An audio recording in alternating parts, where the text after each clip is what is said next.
And for Jung, he found that everything that he thought he was died immediately, but that he was still someone.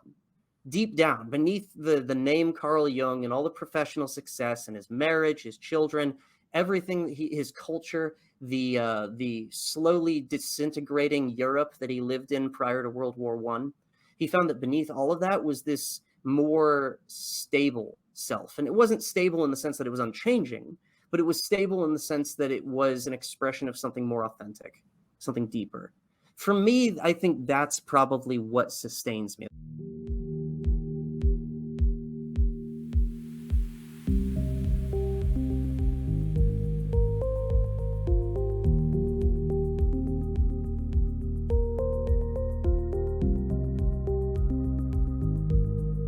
Welcome to the podcast here. Today we have Nathan Smith, who is the creator of Mind Makes This World, this YouTube channel he just started, and someone that I met from the restoration table way back yonder.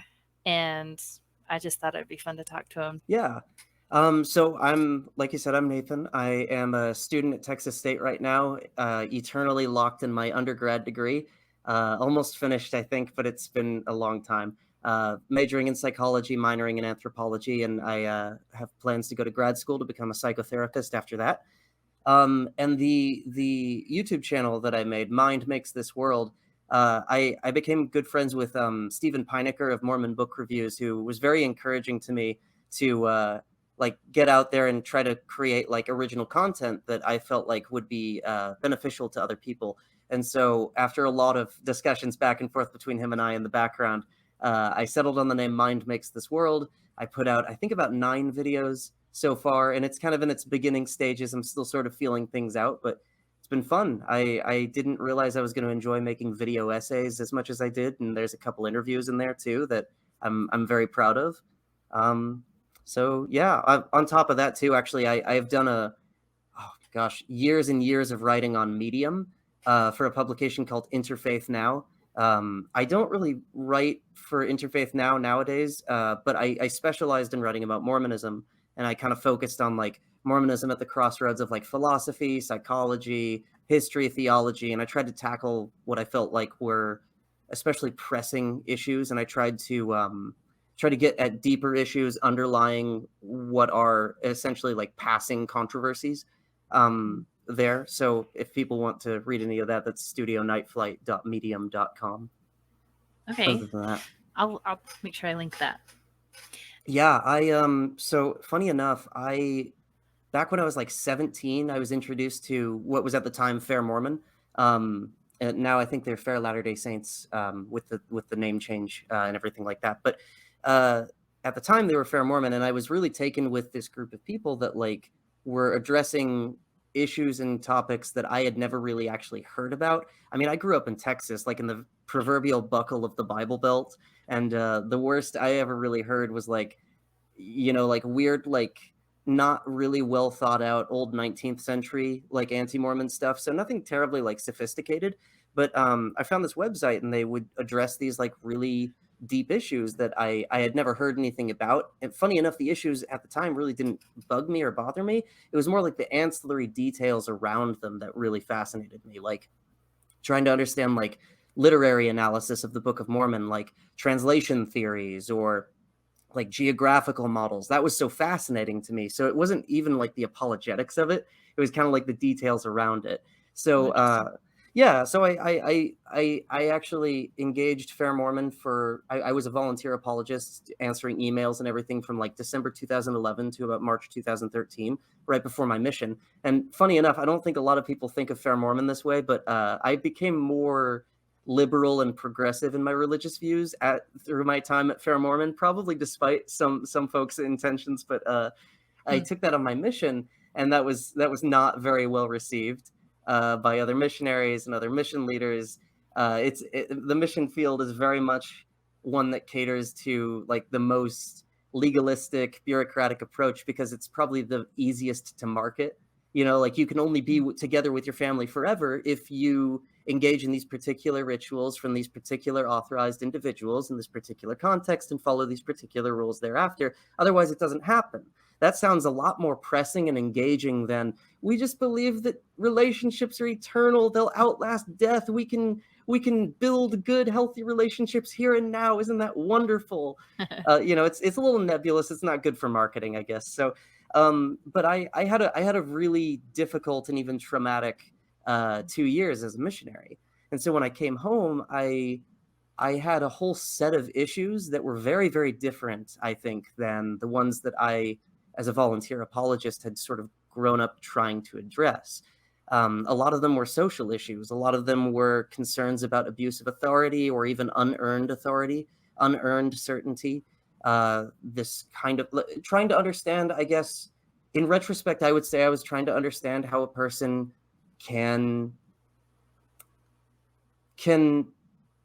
do tremendous harm to another human being while still believing that they're serving the most ultimate capital G good.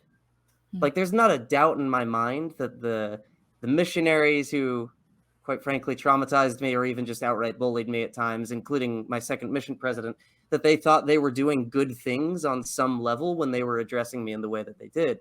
But I was confused because, I was 21. I had no idea what trauma was or anything like that either. I was not very psychologically I was going to say psychologically well adjusted, but I think psychologically literate is maybe the better Yeah. description. But I came home with a lot of these issues, and I had to sort them out for myself because either people didn't want to talk about them. Um, to be honest, I lost a lot of friends really, really quickly that I thought were going to be waiting for me when I got home from my mission. I lost them pretty quickly over the years, especially when I started speaking publicly about what I experienced as a missionary. But I think a lot of that writing really took that form of trying to address specifically the issues that I faced, but then sort of realizing that those were symptomatic of deeper issues that were appearing in other contexts. For example, for LGBT plus people, or for people of color, the history of racism, or even kind of the presence of racism among many Latter-day Saints today. I started to realize that while obviously I'm not a person of color, and while I'm not an LGBT plus person, there were these interesting commonalities, that their struggles seemed to be symptomatic of a deeper issue that also bred the struggles that I was having. So I think my writing was an attempt to sort of make sense of that, and I guess in some way try to fix it, though I have sort of left behind the idea that I'm going to be fixing the LDS Church. Yeah, that is interesting. So we met at in the restoration table. At that point, were you pretty fresh, like when we first met? Like pretty fresh off your mission? What's been the time frame, Well, I guess? I think Yeah, it was since about a year and a half ago that we first met for the restoration table. So that would have been about 2021, like early 2021. yeah, that sounds right. I got back from my mission in 2015. So, like, interestingly, between 2015 and 2021, or even 2018, I should say, I sort of just like drifted away from the church. Like, I think like a lot of people who've been like through traumatic experiences and don't understand what it was. I just sort of unconsciously and automatically drifted away from the things that I associated with those traumatic experiences. So, Okay. like, I tried to make YSAs work. I tried to make even BYU Provo work, and it didn't work out. So I just sort of drifted away, and I never really addressed the why of what was going on there. I just knew that when I first returned from my mission, if I saw missionaries with black tags, especially elders, I would have panic attacks, like Wow. immediately, involuntary. Um, and actually, in fact, when I stopped having panic attacks seeing missionaries, that was when I knew I was healing, which was a good sign. But there was a long time when I just didn't really address anything. And there was this moment, interestingly, there's this photographer. I don't know if she's still doing these projects, but I believe her name is Megan K. Geilman. She did this beautiful set of photos called Works of Translation. One photo is this staged photo of someone depicting Joseph Smith sitting across from Anubis, the god of death, the Egyptian god of death. And between them is this big scale, and on one side is Joseph Smith's heart, and then on the other side is a feather from the Egyptian god Maat, who represents truth. So the idea is, in your afterlife, your heart, your essence is being weighed against truth to see if you were, in an oversimplified way, a good person or a bad person. But I looked at that and I felt this deeply impactful moment where I thought, like, the proverbial Joseph Smith in my heart, the proverbially Mormon layers of my heart, if I were to really weigh those against truth, had I actually sorted them out, like it created this feeling that I had not actually addressed anything that I had been through. I had Mm. just sort of fled from it. So that was actually in 2018. I made a very lengthy Facebook post detailing everything I had been through as a missionary, and it caught a lot of people's attention, including like Richard Ostler from Listen, Learn, Love, and he invited me on his podcast, and that was kind of like the start of just like starting to write more and more and more. I found that once I started writing, I kind of couldn't stop for about 3 years, Hmm. and when I joined the Restoration Table in 2021, that was kind of the tail end, I think, of a lot of my essays. Like for about however long that group was the most active, I found that most of my writing was lengthy comments and replies to initial posts and stuff. And I found that the more I did that, the less I wanted to do that. Not because it was unpleasant, but because I felt less and less of a compulsion to do it and less of like a need to do it. Yeah. That was similar for me. Maybe that's why it's fizzled out, right? Hmm. It served its Uh, purpose, maybe. yeah. Like, I don't know. It seems like people kind of leave in groups, and so they're in the same phase, so they would kind of be interesting to each other, right? And then as they Mhm. kind of leave, they stay together, but then maybe they were uninteresting to newer people to the process. I don't know. I want to put a link to that Listen, Learn, and Love episode too. Hmm. I think it's episode 124. It's like Nathan Smith, psychology student, RM, and then he put special at the end. I don't Aw. know what he's a sweet man, Richard.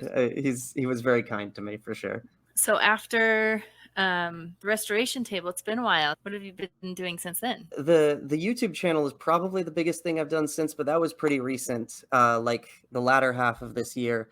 Other than that, though, I've just mostly been focusing on what I've been doing at Texas State. I've been kind of more than a full-time student, just trying desperately to get out of my undergraduate degree already, and prepping for like grad school, taking the GRE. I've been a research assistant at a lab here that specializes in consensual non-monogamy too, which was has been a really fascinating time. Hmm. Um, but yeah, besides that, I've just been kind of like doing the most I've been doing, I think, in the past year has been just like small side things. Like I've been a guest on my friend Steve Pineker's show, Mormon Book Reviews, a few times, and he, again, beyond his encouragement to do my own YouTube channel, the most recent thing, I've been mostly just hitting the books and being a student. I did kind of want to touch on the video that you did on Steve's channel was transhumanism. I've heard that a Um, lot, but I can't say that I've looked into it to understand what it is. But it does seem to be it seems to be going around. So what is that?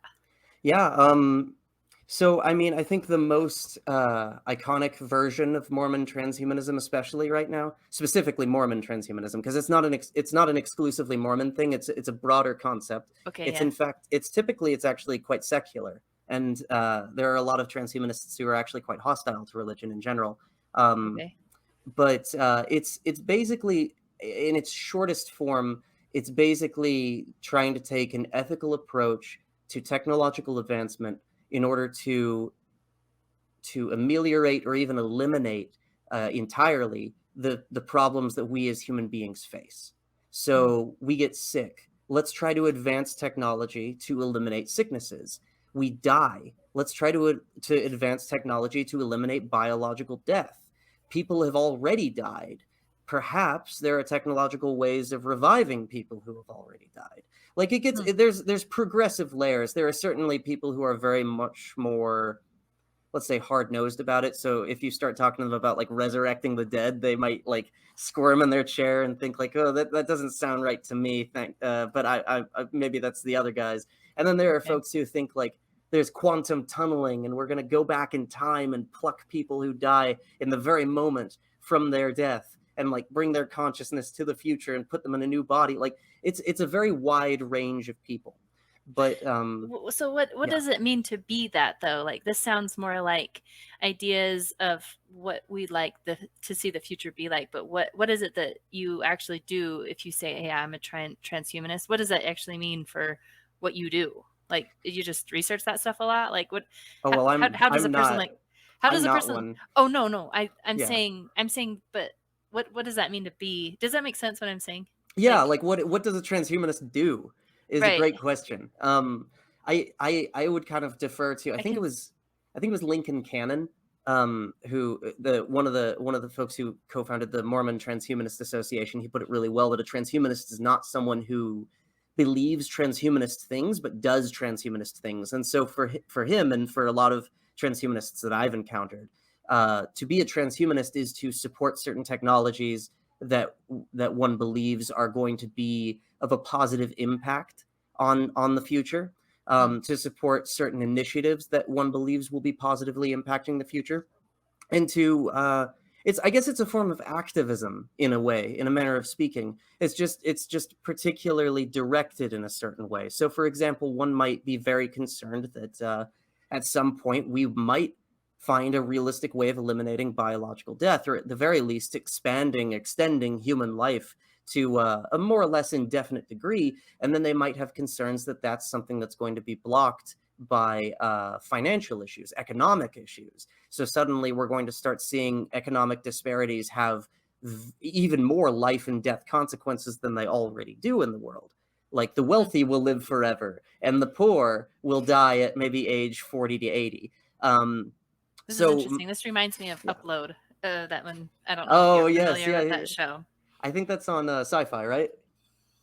I don't I think I don't know, my brother told me to watch it and I did it, and it was that's what this reminds me of, because it depend if you have the money to go be uploaded, that was the thing. You Yeah. had to have the money to do it, right?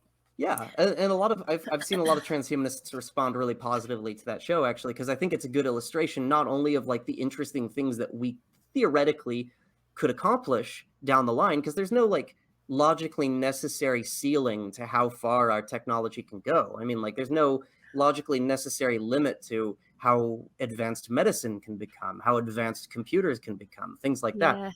And they become more and more integrated, right? Because we're not talking about like attaching like a 1980s style Terminator arm to your shoulder. Like technology becomes more and more human looking, right? Like so for me, a visually impaired person, like 5,000 years ago, my technology for ameliorating my visual impairment would be other human beings guiding me around or things like that. And today it's glasses over my eyes, but I could have contacts that are closer to my eyes and even more subtle, or I could even have surgical things that alter my actual eyeball. And then Right. in the future, we could have gene editing possible. So like it gets subtler and subtler. So people Mm. really liked Upload for that reason, because it kind of was a great illustration of what can happen on a positive level, and also an interesting look at what can happen on a negative level. The reason why activism in the form of transhumanism might actually be necessary. Interesting. One of the things you said in there, we could have no problems. And I'm just like, if we had no problems, what do we do? Because isn't that kind of what our purpose is to solve Oh, problems? Like yeah. that opens a whole different can of worms. It wouldn't take very long of us just sitting, um, like in a hot tub all day eating grapes before we start breaking stuff, just so Yeah, things get interesting. I think you got that from Dostoevsky even. Like we could give everybody every imaginable pleasure and they could just have every need met, and someday they're just going to wander into the foyer and just smash a vase just for the hell of it. Like Yeah, yeah. something about us needs something like that, I guess. Or I don't know, maybe this technology can get rid of that for us, but then it really becomes like really big question of like, what's the purpose? I think that's what a lot of transhumanists are trying to address, in fact, is kind of like trying to envision that ahead of time. Because I mean, there's this interesting thing, Moore's law, that like the amount of essentially the amount of space that you need for X amount of computation is getting like it's you need half the amount of space every I think it's like 5 years or something like that. And that's held consistently for like or every year rather, and that's held consistently for like 50 years. And so it means that exponentially we're going to be advancing in some level, at least hardware wise. Well, So aren't we running into like physical problems though? Like with the size of the components can't get that any might be smaller. beyond my expertise, I'm Oh, afraid. But I yeah, think but that's that they're running into yeah. that problem where like things are Mhm. getting so small that we physically can't make it. Yeah. I guess quantum computing is where Yeah, that comes in, or maybe that's the something next. like that. I don't know. Maybe there's something beyond the I'm physical the liberal hardware, arts right? major for a reason. Is all I can say. Thanks for that little. Hmm. You seem to know more about it than I do, and so I was. Well, it's funny because the Mormon Transhumanist Association was one of those groups I encountered as a kid, when I was getting hooked up with Fair Mormon, actually. So I've known about Lincoln Cannon and Carl Youngblood, the two men that I interviewed with Steve, for like, gosh, years. I've been following them for like years and years, and so interviewing them was like a real treat because it was kind of Huh. like I got to pull in two of my Mormon heroes and like get to ask them questions directly instead of just like watching their YouTube videos or like their conference presentations and things like that. That's cool. Yeah. So the next thing, we were talking a little bit. You were saying how. So I feel like I try to build bridges. At least I try, but I'm sure I'm not good at it. But I I feel like we can benefit by being around those that we are not like. Like I just think that benefits people to not be in echo chambers, basically. Um, and so anyway, we were talking. You were talking about how what your goal, because you want to be a therapist Mhm. eventually. And so anyway, go ahead and tell us about what if you're a therapist and you're helping someone that's deeply religious, like what would you do to help that person? Like what ethically do you have to do? Yeah. Well, so it's interesting because I think a lot of people, maybe not a lot of people, but I think some people don't realize that when you have a client that's very religious, for example, like let's just say for particular reasons, like a very traditional Latter Day Saint, very dyed in the wool, like Utah Valley, long time LDS heritage, Latter Day Saint come into my office. I, as a former Latter Day Saint, am under ethical obligations to not like attempt to essentially alter their religious outlook. Like I can't just be like, hey, can you check out this favorite link? Here's my favorite. I hate to say like anti-Mormon thing by any means, but like here's the latest debunking of Mormonism. It's like no. I can't do that, and it would be unethical and immoral in my opinion. Um, so instead, what I would have to do is I would have to help that person explore the worldview that they come to me with and try to find the healthiest way to live within that worldview.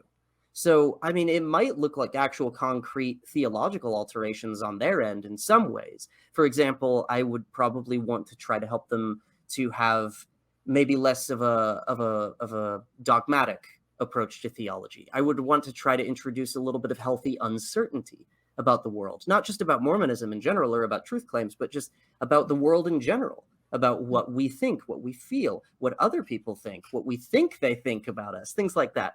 The perspective that I've tried to develop as a wannabe therapist, and as someone who does aspire to be a psychotherapist, is to try to find a way to help people to find the healthiest way to live their own particular life. Because my goal is not to just make you over in a particular image. I don't have an objective ideal that I would need to work a patient over into. Like, there's just no version of this. There's no singular version of what it looks like to be mentally healthy and thriving. And Mm-hmm. so I would want to approach a person within their worldview, within their bounds. And I mean, sometimes there's extreme cases, obviously, where like perhaps religious abuse is involved. But generally speaking, I think that we are fully capable of engaging people in the worldviews and the religious identities that they come to us in a way that leaves them happier, healthier, and well, better, more pro-social members of society, let's say. Yeah. Well, that's interesting. I don't know much about therapy, but from what I've gathered from different things I've listened to, it seems like the if your therapist is doing their job right, they aren't trying to fix you. They're helping you figure out how to fix you. They're asking you the questions so that you, and that to me seems like the best way to engage with anybody is I want to help. Like I'd love to be able to help people help themselves because I'm not them, and I don't know what's best for them. I don't know their personality. I don't know the different things internally that they're working on, or, like, I'm not them. And so, and even if I were them, I don't even know what's best for me all the time. Like, and I'm working that out. So it seems like how could a therapist possibly know what's best for somebody else, but just to Yeah. help guide them through not fixing themselves, but just, it kind of is. I mean, they need someone to help them think through it, I guess. That's what a trained therapist is doing, right?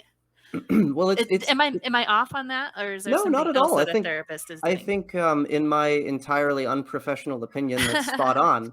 I think that's Well, great. yeah. It's funny because I think that I was strongly influenced by psychoanalytic schools of thought. So I'm a big fan of people like Jacques Lacan, Melanie Klein, Wilfred Bion, who are big names in psychoanalysis, beyond like Freud, obviously. But one of the things that Lacan would talk a lot about, and others as well, is kind of the role of the analyst in people's therapeutic journey. And for Lacan, a therapist was essentially a mirror. Like, you're not supposed to be like this particular character with this particular personality for your patient. You're supposed to be a mirror because it's impossible essentially to see your own life from the inside. And so you as an analyst would reflect back the parts of the patient's mind that might not be immediately obvious to the patient. And it might come in the form of just maybe a well-timed question, or maybe just pointing out a word they used. Something like that that begins this concatenation, this process of self-discovery for that person, that maybe gives them just a little bit more freedom, but at the very least a little bit more self-understanding. Hmm. For me, I think that, therapy is just one approach to things. It's the one that I'd like to be trained in, of course, but I think there's lots of different approaches. But I think the through line essentially is something like this, that you're born into the world as something kind of like a spoken word, but you're born into a world of people who are very, very good at speaking over you. And they spend your entire lifetime speaking over you until you are conditioned and socialized to know how to speak over yourself without even realizing it.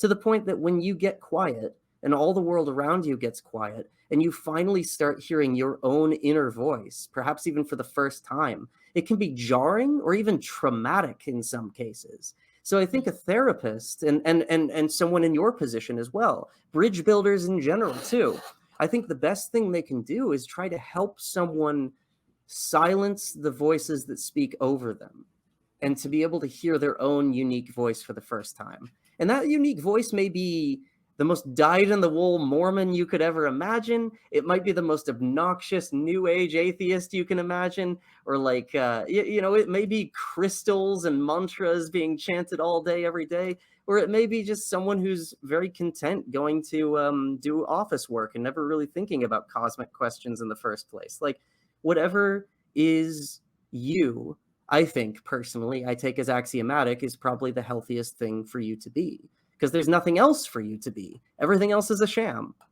Well, that's interesting, because this gets back to it. I was talking with Christopher, before the crow's nest. We were getting into that a little bit, like, who are you? And that's even kind of a tricky idea. Like, Yeah. if that's even, I think it would be. I'm not sure. I guess I question whether I was born something. Like, I Mhm. guess that's not totally true. I definitely have like certain personality traits that were probably that that came with me, right? Mhm. But I don't know. That's really interesting to think about, that Yeah. Well, there I is some quiet part of me that I need to find, but I'm not sure that what I'm finding is really me even. You know what I mean? Like, I think I'm just a yeah. conglomeration of everything that's touched my life, including Yeah, my well, I genes, mean, you the know? conditioning, the socializing is deep. I mean, the moment you're born, you are handed off into a culture, and you're handed Right. off into people with particular lives of their own. And I mean, I've heard one description of therapy that I've really loved is, when you enter therapy as an adult, it's learning how to outgrow the child that your parents needed you to be at some point. Like, Mm, we're not static beings. I think that we can still be something deep down without having to be something right from the get-go. mm, But there is a sense in which I think we always precede ourselves, at least our conscious selves. So there's this. psychoanalyst I loved, uh, James Grotstein. He's passed away now, but he was a big student of Melanie Klein and Wilfred Bion, and he wrote this beautiful book with this very cumbersome title, "Who is the Dreamer Who Dreams the Dream?" And he got this title from an experience he had while in medical school. I think he was in residency at the time or something along those lines. But he woke up one day from a dream with this very palpable experience, this palpable feeling that he had had no role in constructing the dream he had just experienced. Like, the details of the dream don't really matter for this particular example. What matters is that he felt entirely like a witness to the dream that he had just had. But if you take the more materialistic assumptions that I personally take, and that I think many of us do take, that dreams are products of your neurology. They're not invasions of say, like other beings giving you some sort of vision or anything like that. If we take that as axiomatic, that it's your brain constructing this dream, then what is this deep down self that automatically, outside of your will, outside of your awareness, constructed this vivid dream experience and then handed it off to you? Like, there's this layer of yourself that you've yet to meet. And I think that's the part of ourselves that we need to sort of discover, or at least create a relationship with. Well, I guess the thing I am curious about, and it would be interesting to learn about this more, Hmm. is there a singular thing under that? Like, I kind of feel like our sense of self it seems to be some kind of integration of many selves. Like, Yeah. so like, I read Jordan Peterson's Maps of Meaning book. Hmm. And in there, he has this one chapter that was very memorable for me. And he talked about, like, if you're hungry, that self is going to be the one that's driving things. Right. Hmm. And then you have other different, I don't know that this is how he described it, but, so this is totally a paraphrase, and it was from like a couple years ago too. So it's rusty, but I just remember it seemed profound because the integration of all of those different drives that we have as humans seems to be the self that we kind of think of ourselves as, but it's not a Hmm. singular thing. So it's just, Yeah. it's just, I don't know. It's a little bit weird to think of. Yeah. Well, There being something underlying all of that yeah. is, to be found, I guess. That was something I really resonated with when I was first introduced to Freud. And Freud is a man who's steeped in caricatures, So is misunderstandings. that was him that came up with that? Well, he has a way of expressing something similar. I would probably say Okay. that the best modern approach to what you're describing is probably Richard Schwartz. He pioneered a therapeutic modality called internal family systems. And its whole point is that you are not like a singular mind. You're more like the result of a conference of minds. And there's a capital S self beneath and behind that entire conference. That's the part of you that sort of like is able to listen objectively to those various parts of yourself, is able Mhm. to negotiate things maybe a little bit more with those various parts of yourselves, maybe, try to create healthier relationships between those various sub personalities. Mhm. But I would draw an analogy to what Freud would talk a lot about too. Freud would talk a lot about how his goal of psychoanalysis was what he called sublimation.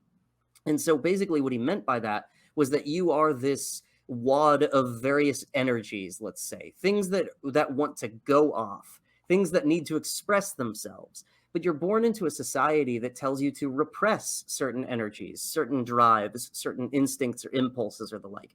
And Freud focused quite a bit on sexuality because that was an era he grew up in where, sexuality was a deeply repressed thing. And yet it Mhm. was such a fundamental part of human being.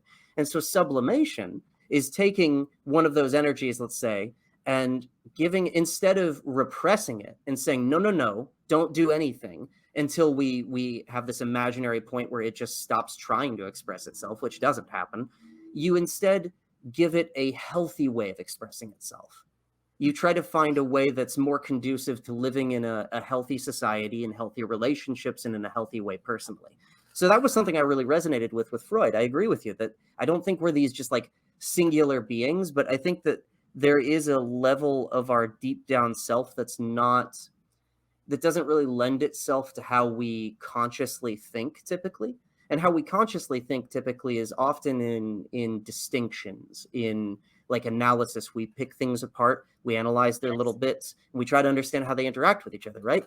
But I Yeah. don't think that the deep down self is intellectually understood any more than I think like a beloved spouse is intellectually understood. Like the Mm-hmm. healthiest connection to a spouse is not like, oh, I know exactly what's going on in your mind. I know all the neurons that are firing and everything like that. It's when you know them, not Mm-hmm. know about them. You know what I mean?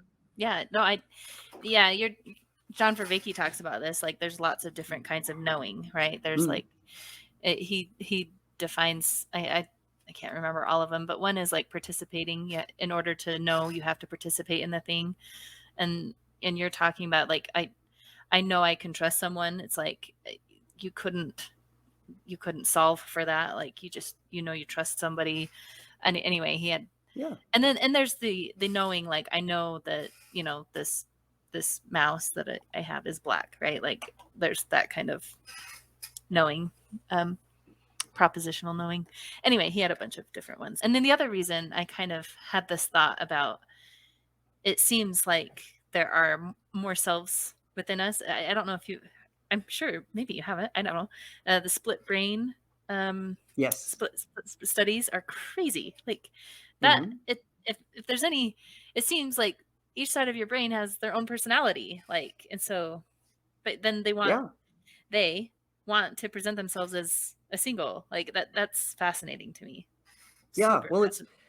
it's interesting too, because the neat thing about the split brain experiments that went on was that when you separate when you sever the corpus callosum, and the two hemispheres can't communicate anymore, they do become distinct. They individuate from one another. They're, you've seen this, like the visual system has a different way of expressing itself than, say, like the verbal system. They want to be different, like, careers. One wants to be a race car driver and the other wants to be a teacher, One and wants like to believe in neither is God, and the other one believes in God and one doesn't. exactly, and neither Yeah. is aware of the other. Like the cross communication that's in a, let's say, a healthy brain, or at least a typical brain, is just not there anymore. And so I think that, a fully fleshed out person, a fulfilled person, let's say, someone who's whole, is someone who's integrated all of those bits and pieces of themselves into a healthy conversation, into a healthy conference or congress with one another.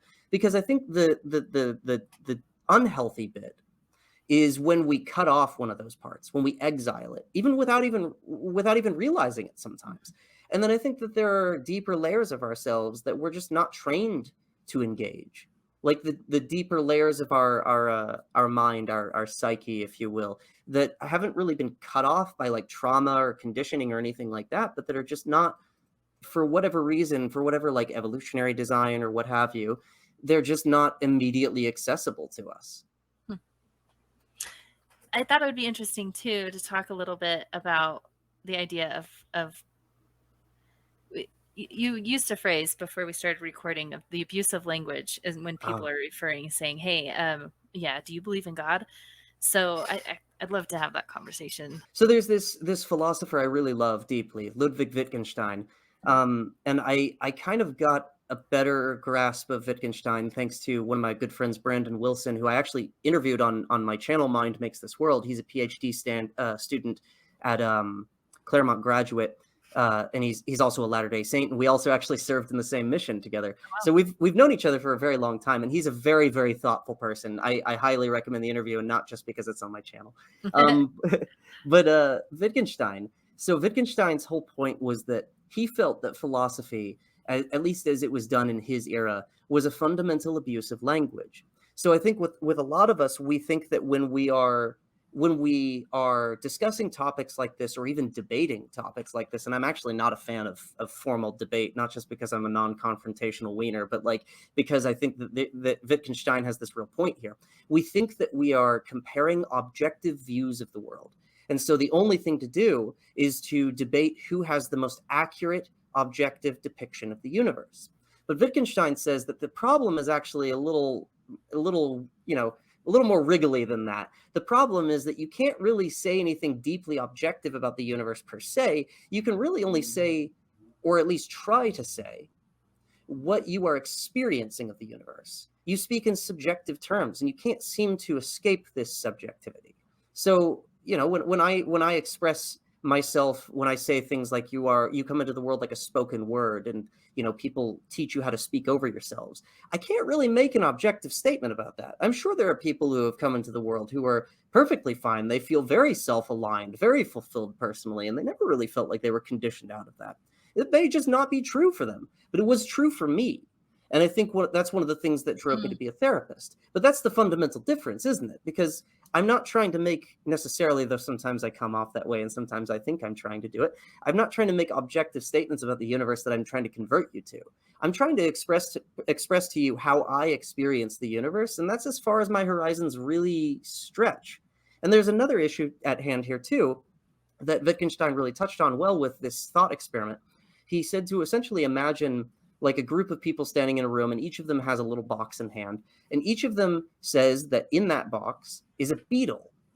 But the problem is that you don't necessarily know what's in the box, even though they're all telling you, well, in my box, it's a beetle. Well, in my box, it's a beetle. That's interesting because if you pop open one box, it may be a bug. And if you pop open another box, it may be a small car. Like the word beetle is not a self-defining, self-existent thing. It's just a sound we make to try to tell each other what we ourselves are experiencing in our own proverbial box. So, I mean, that for me is like a big motivation. I mean, Wittgenstein, I think, has a huge point here that I don't know if a lot of people have really metabolized or integrated, and maybe they have, and I'm just ignorant to it. But it's one of the things that I try to draw into my aspirations as a psychotherapist, which is that when someone comes to my office and they tell me something, like I have to listen for what they are experiencing, not necessarily for what like objective statements they may be trying to make. Like, for example, a person may come in with a personality disorder, and there's this concept called countertransference, where the therapist essentially ends up taking within themselves that negative affect that a patient brings to the table. Like a patient or a client might say, like, you're an idiot. I hate you. You don't care about me. You're just trying to get your buck. I don't like you. You don't like me. Why are we here? And I might take that home with me and think, oh my gosh, I'm probably just a jerk. Like I don't care about them. What if I don't care about them? Am I a bad person? But the real approach you really need to take is this more Wittgensteinian approach, which is when they say, you don't like me, you don't care about me, they're saying, I don't feel liked. I don't feel cared about, which is very, very different from you are like an unliking, uncaring person. You know what I mean? Yeah, yeah. No. So uh I guess the idea of projection, right? Like Hmm. that's something that has dawned on me. Like I think a lot of times even ex-Mormons when they leave, they project onto all the Mormons that are still active the Mormonism that they believed, right? Yeah. And which is probably not fair. And we do it all the time. And we also yeah, but so the idea of projection is kind of woven in there a little bit, it seemed like. The other thing, it's interesting, the whole idea of objective truth and whether objective truth really exists, that I that sounded like um you're touching on that a little bit. And I guess um there's something about language though, like what's the point of even conversing with you if we don't think we're not trying to talk about the same thing? Like I understand that objective truth is evasive and it's hard to comprehend or even maybe we'll never find it, but it's like that trying to get there. It's like if we can kind of agree on a certain set of words and language and then they mean something and we're talking about the same thing, and it's not just my subjective understanding of things but we're actually trying to talk about the same thing, it it can help through, like I can give you a little idea package and here's the idea package that I have for you and you can give me your idea packages, and then it's I don't know, it's just another way to learn, and Yeah. it's very useful, and I would like to think that it's somewhat related to some kind of reality, right? Yeah, well, But there are some shortcomings, right? Like, sure. Well, I think I agree with you. I think that language can convey, uh, I guess, what we could call consensus realities. I'm very skeptical of like capital O objective realities that we think we're conveying to each other, especially when we get Or into capital discussions. truth. T. Yeah, like capital T truth, like especially when it comes to philosophy or even religion, I get very skeptical about that. But I don't think that like for example, if I buy a shelf from IKEA and I crack open the instructions, if they have words, I'm not sure if IKEA instruction manuals have words. They might just be pictures. But I Yes, trust they're that the doing that way, aren't they? pictures yeah, well, I trust that the pictures are showing me a reality that exists outside of the head of the person who put together this little manual. But I don't think language, and this is maybe me just sharing how I feel and how I live my life. I don't think language is primarily to share information. I think it's primarily to socialize. Like there's this perspective in called generative anthropology. It's kind of new, and it's I don't know if it's fringy, but it's not like a mainstream thing, but it's just an approach to linguistics essentially, and it Mhm. tries to answer the question of where language, specifically symbolic communication, came from. So not just like spoken language, but gestures. We have gestures that like mean things, but they don't mean things inherently. We just have like ways of communicating with each other. There's some rude ones we can give each other Mhm. too. We know exactly what I they was just mean. thinking of that, but I wasn't gonna Yeah. flip you off, Yeah, so yeah. I'm not sure what the threshold for profanity here is on your program. I could get pretty saucy.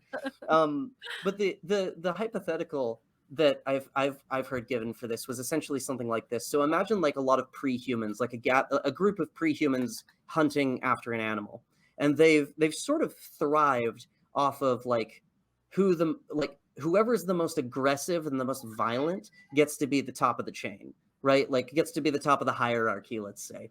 But there's this moment when they hunt a beast and everybody's exhausted, and suddenly the hierarchy of like pure aggression breaks down because everybody's like just worn the heck out. No one's really going to be able to beat the heck out of each other. And they all reach for the corpse at the same time. And so that raises an interesting question. Who deserves more of that body, or who deserves any amount of that body? So we might start this might be like a hypothetical beginning of symbolic communication. Well, so and so, they set all the traps. We just did a lot of the running. Or what's his face? He leapt off that cliff and he got the animal in the end. Like that was spectacular. We start to think about abstract things like merit, like what we deserve, and it's interesting because it's not really objective information. It's just a way of socializing with each other. And I think Mhm. that that's kind of a little bit of what Wittgenstein picked up on, which is that when we speak to one another, we can't really, maybe we can. I mean, we can at the very least share consensus realities. I don't know if they're objective realities. I mean, quite frankly, like reality as we experience it, thanks to our like highly conditioned nervous system and brain, may be just nonsensical if you try to like relate it to like the reality of like a fruit fly. It's just another way of experiencing a very amorphous existence, I guess you could say. But language can tell you a little bit of like what I'm feeling, and I want you to understand how I'm feeling. Or like Mm. what I'm experiencing, and I want you to understand what I'm experiencing. It's why we go to therapy. It's why we try to communicate more clearly with one another. It's not just because we want to share like bare amounts of information, though that may be a goal. It's because we want to be able to interact with one another in some way, shape, or form. I, Mm. I guess that's kind of how I would try to respond to that. But again, you know, I can't make it an objectively true, capital T true statement here. I'm just me. I guess, yeah. I mean, you definitely swim into these ideas and stuff, and I've thought a lot about it, and I felt like, um, so I think it was Jonathan Haidt had a discussion with Sam Harris, and I really liked the way that Jonathan Haidt framed truth. Anyway, he said something along the lines of, as individuals, we're terrible at discovering truth, but as a group of people, we come a lot closer. And so it's not, I it's weird to, I understand that like things I'm interacting with might not seem, they they're only real from my perspective, right? Like it would make no sense to me how it is real from a fruit fly's perspective. That would make no sense to me. I can't use that. It's not useful. But there's still like there's still a pencil here, right? Yeah. Like I'm still holding something that is called a pencil that we've decided to call a pencil. Um, and so I do feel like there's a reality that we're engaging with, and that the closer that we are aligned with that reality, the better we can get to the goals that we make and Yeah, aim for, right? absolutely. So, And I think that's a consequence of exactly what you're describing with height here, which is like the need to engage other people, especially like what you said earlier, people who don't see the world the way we do. Like yeah. it expands our worldview. It Yes, helps for us sure. to get out of our limitations a little bit. Like you know, it's kind of a heady thing to say maybe there's not objective truths, but there are consensus realities. But like at the end of the day, really what we're looking for is to make sure that we can engage the world in a useful way, that we can engage other people in a pro-social way, a way that like leads to thriving, whatever that might look like. But I don't know if on a practical level we really care as much as we think we do about like cosmic levels of objective truth. I think Well, I think the only time it starts to rub me the wrong way is mm, like if is it's if people like recluse down into their individual truth and they're mm, not caring about that bigger truth. yeah, Because I understand that that I guess that's the problem. Once we kind of realize the problem, go, holy cow, we can't know the truth. I understand that truth is hard, and I understand that there's not really a great answer for it, but to stop engaging with others and just decide I have my truth and my truth is the only truth that matters. mm. We Well, should want my truth to still be closer aligned to reality, and I think we get closer to that by engaging with all truth, like all the people's yeah. truth. Yeah. Well, it's funny because I think that you know, it's funny because that solipsistic approach where it's just like, well, we can't know truth, so I'm just going to assume that what I think is true. It's It's just funny as good because as anybody else's idea of truth, right? well, or at the very least, like when one triples down on their own idea of truth, like it's just another return to objective truth. It's just functionally objective truth instead of like, Interesting. you know, intellectually. Because it's like if I want to get real like nihilistic about it or even maybe just postmodern about it, like Hmm. the idea that like, oh well, you know, we can't have these authoritative statements, we really can't have these authoritative truths, therefore nothing really matters. Like Hmm. this is the essence of like fascism, like in the Soviet Union, or like let's say actually more modern fascism in Russia with Putin. His the people he was instructed in, like the writers and philosophers he was instructed in, essentially gave him this worldview that because the world is nonsensical, because the world doesn't like yield to objective analysis as easily as we think it does, Or we should. need yeah, exactly. We need strong capital A authority figures who come out of the woodwork as if they're like mythical figures, who can control absolutely. And Hmm. there's concrete political ramifications for that, right? Like when you vote in Russia, it's essentially functionally just a way of saying, do you want to formally say that you support Putin or not? It's not a way of saying, do you want this leader or that leader? So it's interesting. It's a way of, in a way, kind of bastardizing the idea that we aren't capable of objective truth by creating a new objective truth in its place and just sort of veiling it over. You know, because if there's no objective truth, there's really no basis for authority like that. Yeah. Yeah. That reminds me of the book that we read in our Restoration Table book club. It was called The Sin of Certainty, and it was written by Mm-hmm. a Christian guy. And I think a lot of times it's kind of, there's a balance. Like you have to have some kind of hypothesis of what is so that you can even act on that, right? Yeah.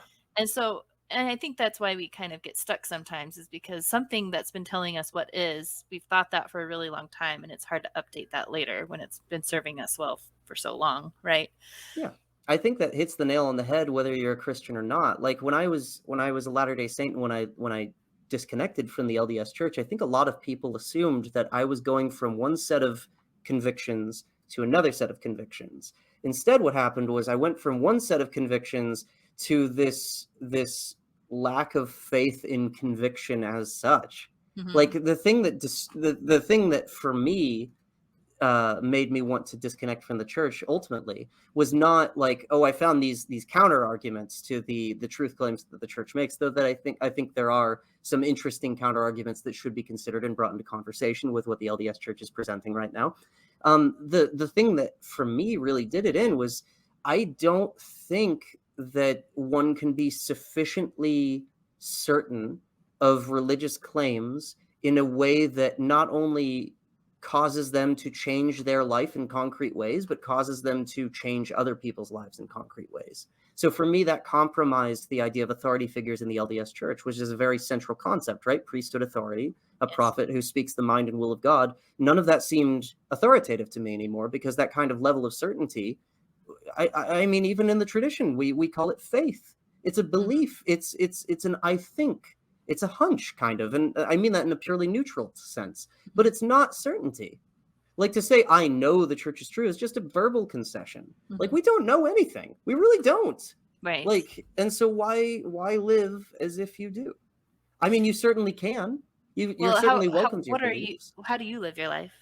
Like, Oh, in a no, shambles. well, you know what I mean, though? Like, what I mean, though, is you said something that I feel like I can hear like a Jacob Hansen. I don't know if you know who that is, but I can hear him saying something along the lines of, you've left this belief, like you just said, here's the set of propositions, you're leaving it for nothing. Like, you should be leaving it for something.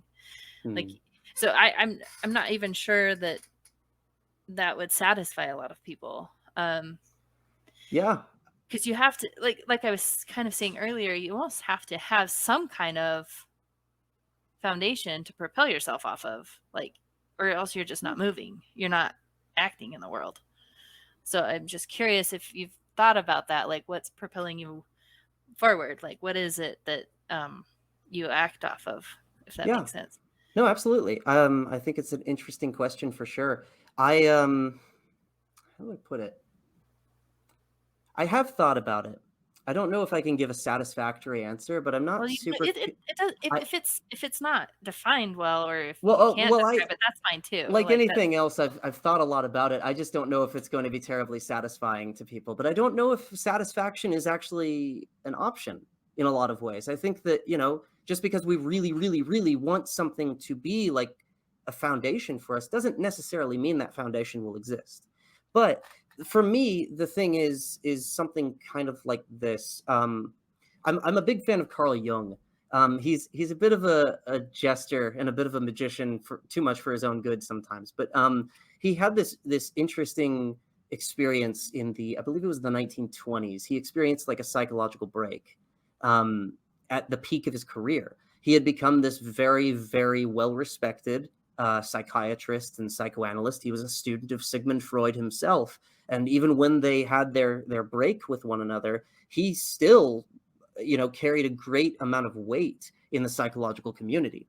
But then he had these psychological breaks, and he documented them in these lengthy journals called the Black Books that he never published, he showed very few people. And then he compiled them into a big book called the Red Book that he actually went and illustrated. And that wasn't even published until a few years ago, well after Carl Jung has died. really? Yeah, but the essence of the Red Book, though, is that everything that Jung thought he was and everything that Jung thought he should be very immediately died. Like, it started to feel so empty and pointless to pursue this academic success, this psychological success, this professional success, any of it. And he got to a point where he was looking inwardly, and he expresses this in very visionary terms in the texts. But he got to a point where he started to find parts of himself that he had just locked away. He had locked away his capacity for whimsy and fun, for fantasy. He had locked away his capacity for sensuality. Like, he had locked away a lot of these bits and pieces of himself, all while his sense of self was just dying on the surface. And for him, the way that he made sense of it was essentially something like this. There's the spirit of the age that gives you your sense of self. And that was the sense of self that was dying for him. It's the sense of self that his time and place told him was important. But that time and place, what it thinks is important, changes quite a bit through history. Like, this is a very Nietzschean concept. Our values evolve. And then below that, though, there's a deep down self, like a spirit of the depths, as he called it. There's this self that you're sort of always already are this self. No matter how you dress it up, no matter how you pursue the goals that you think are important, there's a you that you always already are. And that's the him that he started to like come into contact with in these psychological breaks, this underlying deep down self that he had never really met before. And for him, it was actually quite traumatic. But he started to have this deeper sense of self understanding, this depth to himself that he really couldn't access in a willful way, that he couldn't change. He could really only just embrace it and try his best to understand it, to enter into kind of a healthier relationship with it. But he found, at least for Jung, at least, Jung believed that beneath that was an even deeper self. And that deeper self, that capital S self, is essentially the universe itself. Because you don't come into the world like chess pieces being put on a board, and when you're done, you're taken off the board and you go away. You come into the world like a flower growing out of a stalk, or like an apple growing out of a tree, or like a wave coming out of the sea. Like you are this universe expressing itself in a certain shape or form. And for Jung, he found that everything that he thought he was died immediately, but that he was still someone deep down beneath the name Carl Jung and all the professional success and his marriage, his children, everything, his culture, the slowly disintegrating Europe that he lived in prior to World War I. He found that beneath all of that was this more stable self. And it wasn't stable in the sense that it was unchanging, but it was stable in the sense that it was an expression of something more authentic, something deeper. For me, I think that's probably what sustains me. That's a long-winded way of saying it, but I thought that for was awesome. You did a good job. well, And thank you you. really did address what I was asking. That's awesome. So Good, good. I'm glad because but sometimes I do finish ramble. your thought. I cut you off.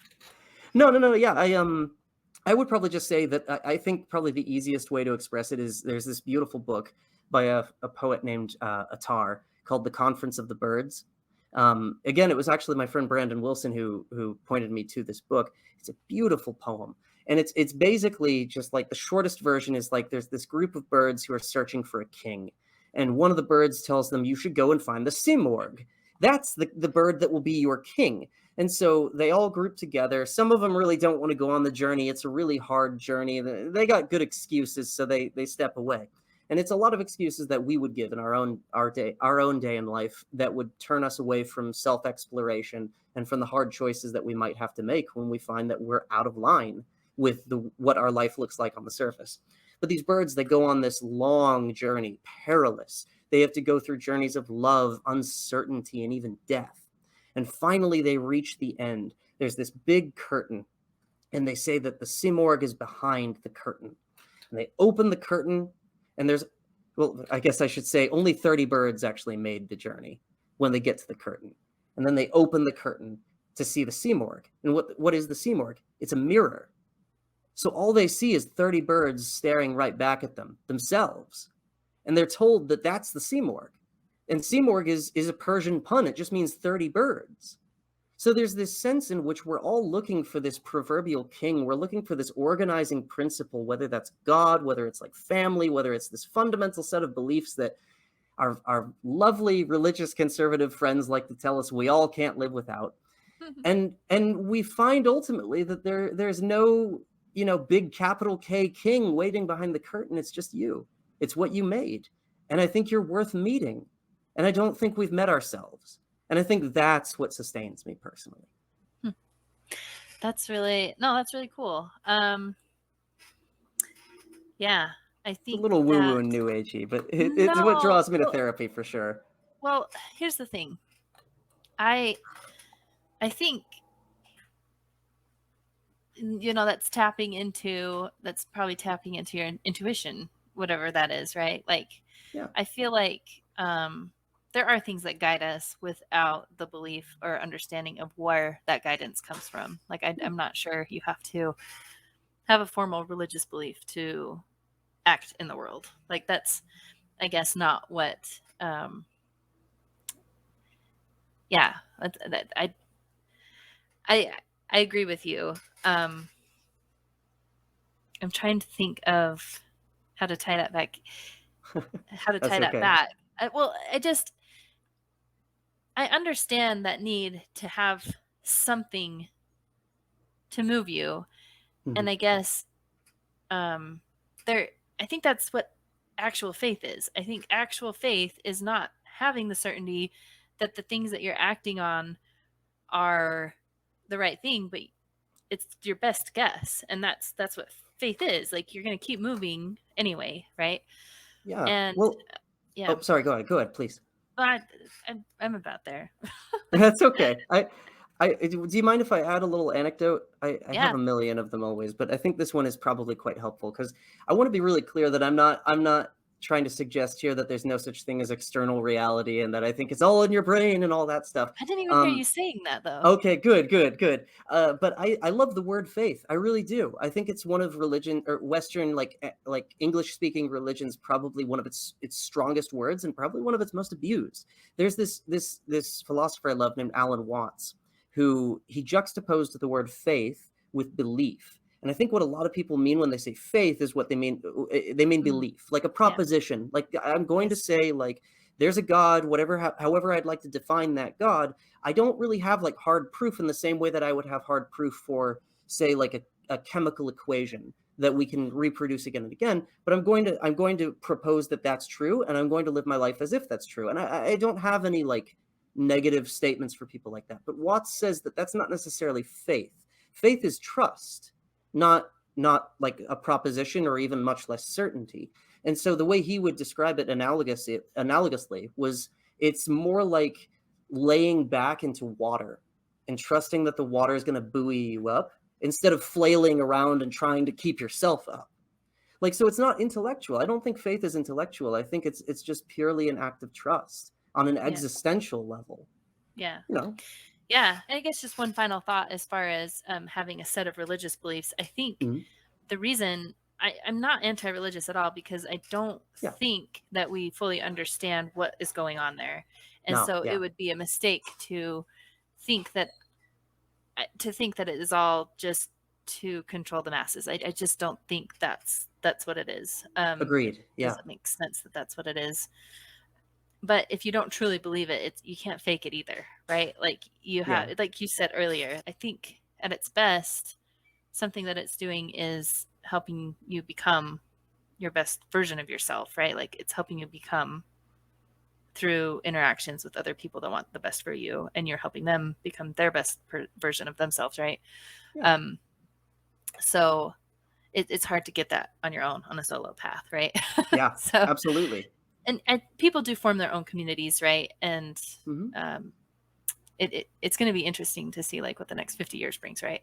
Yeah, I wish I was around for the next 200 even, like, I think it's going to evolve. I think Nietzsche was spot on when he talked about the death of God, and people, like to blow this one out of proportion, I think, but basically all he meant was just that the Christianity of his day, it isn't a monolith anymore. It can't be just this said and done set of authoritative facts. It's just kind of one path among all other paths, and it's only gotten worse since then. Yeah. I mean, Christianity doesn't have the kind of cultural pull that it did 50 years ago, even in the United States. And I think that's a good thing. It means more diversity and it gives us a chance for more inclusivity, ideally.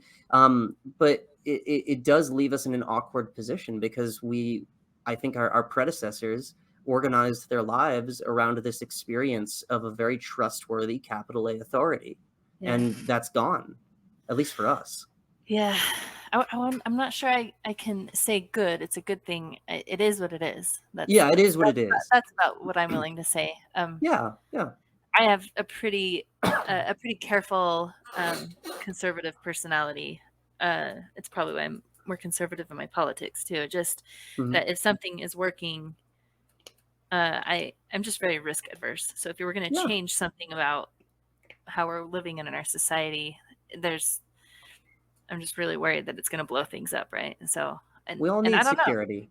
Yeah, well, yeah, and it's you can't actually do much without. Well, you can do some things, but you can't.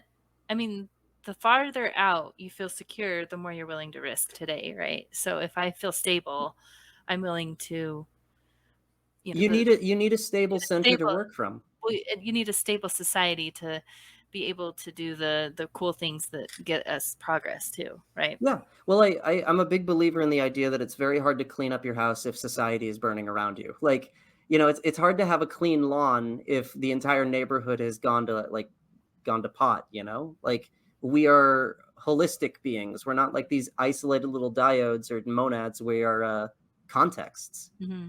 And if the world around us is in a shambles, it affects us deeply. We embody that Yeah. in some way. Yeah. It's been really fun. I'm glad that you took the time to come talk. Do you have any last words for the audience? That's a good question. I think the bottom line really is two things. One, just a very obnoxiously Socratic idea that the only thing I know is that I don't know. Like, I'm not trying to propose that there's any, like, you know, I'm not trying to make any objective statements here, much less the idea that objective statements are impossible and you'll never find one, and nuts to you. I mean, there's such a thing as mathematics. I rely on mathematics quite a bit. I rely on the iPhone to come out of the box working just like any other iPhone. And if it doesn't, that's a flaw, and we fix that. But the other thing I would point out too is because we don't know anything for certain, I think we should be more curious about ourselves, because I think that's a much more immediate reality, and about other people, or at least it can encourage other people to be more curious about themselves. You know, we all have an inner life, and it doesn't. My inner life does not look like your inner life, and your inner life does not look like my inner life. And I think that there's a deep violence, an existential violence, for one of us to try to like impose our inner life on the inner life of another human being. Hmm. I think that all I would want to leave here with is it's okay to not know, and it's okay for people's lives to look different from your own, and for your life to look dramatically different from other people's. Yeah. Well, that's awesome. Well, we will catch everyone later. So thanks again for coming on. Thank you so much. This was wonderful.